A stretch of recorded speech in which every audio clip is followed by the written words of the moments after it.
Power star Pawan Kalyan నటిస్తున్న కాటమరాయుడు చిత్రం ప్రతి రికార్డ్ తన పేర లిఖించుకుంటూ పోతోంది. శరత్ మరార్ నిర్మాణంలో డాలీ దర్శకత్వంలో తెరకెక్కుతున్న కాటమరాయుడు పోస్టర్స్, టీజర్స్ ద్వారా ప్రేక్షకులను విపరీతంగా ఆకట్టుకున్నాడు.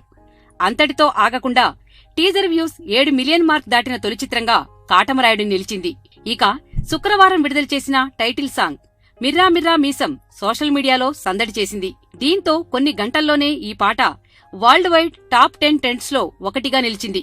అంతేకాక యూట్యూబ్లో కేవలం 5 గంటల్లోనే మిలియన్ మార్కును కూడా దాటేసి ఏ తెలుగు సినిమా సాధించలేని కొత్త రికార్డ్ సృష్టించింది.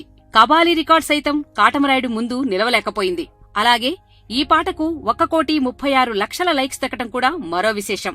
మార్చి 14న ప్రీ రిలీజ్ వేడుకను నిర్వహించి మార్చి 24న సినిమాను రిలీజ్ చేసేందుకు సన్నాహాలు జరుగుతున్నాయి. మొత్తం మీద కాటమరాయుడు సంచలనాల మీద సంచలనాలు నమోదు చేస్తున్నాడు. ఈ వీడియో గనక మీకు నచ్చినట్టయితే లైక్ చేయండి, షేర్ చేయండి, సబ్స్క్రైబ్ చేసుకోండి.